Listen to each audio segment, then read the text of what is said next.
আজকে রান্না করব বাঁধাকপি দিয়ে রুই মাছের ঝোল।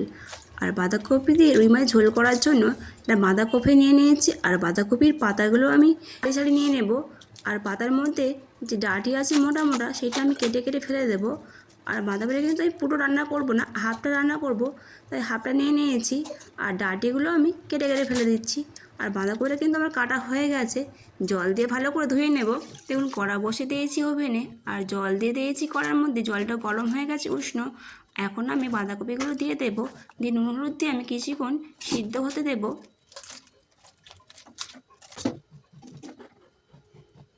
দেখুন সিদ্ধ হয়ে গেছে, আমি এখন জল ঝারিয়ে নেব।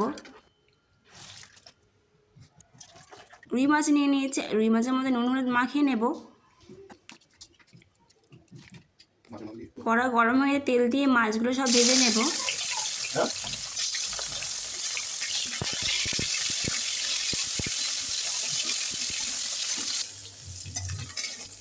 মাছ ভাজা হয়ে গেছে, কড়ার মধ্যে যে তেল আছে মাছ ভাজার, সেই তেলের মধ্যে আমি ফোড়ন দিয়ে দেবো। জিরে ফোড়ন দিয়ে পেঁয়াজ লঙ্কা দিয়ে লাল লাল করে ভেজে নেব।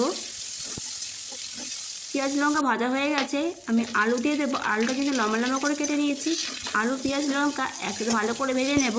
দিয়ে টমেটো দিয়ে দেবো, টমেটো দিয়ে আর একটু নাড়িয়ে দেবো। দিয়ে দেবো নুন হলুদ পরিমাণ মতন, দিয়ে আর একটু নাড়াচাড়া করবো।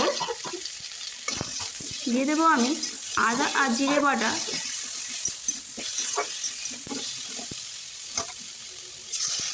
আদা জিরে বাটা দিয়ে কিছুক্ষণ আমি নাড়িয়ে দেব।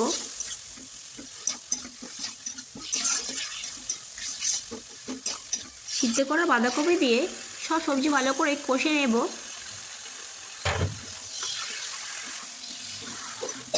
সবজি কষানো হয়ে গেছে, দিয়ে দেবো জল। আর জলটা কিন্তু আমি একটু বেশি করে দেবো, ঝোল ঝোল হবে।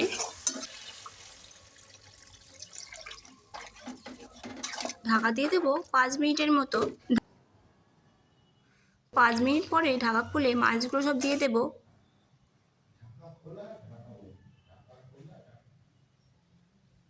তরকারি হয়ে এসেছে, দিয়ে দেবো পরিমাণ মতন চিনি, ধনেপাতা দিয়ে দেবো, আর 1 মিনিটের মতন ঢেকে রাখবো।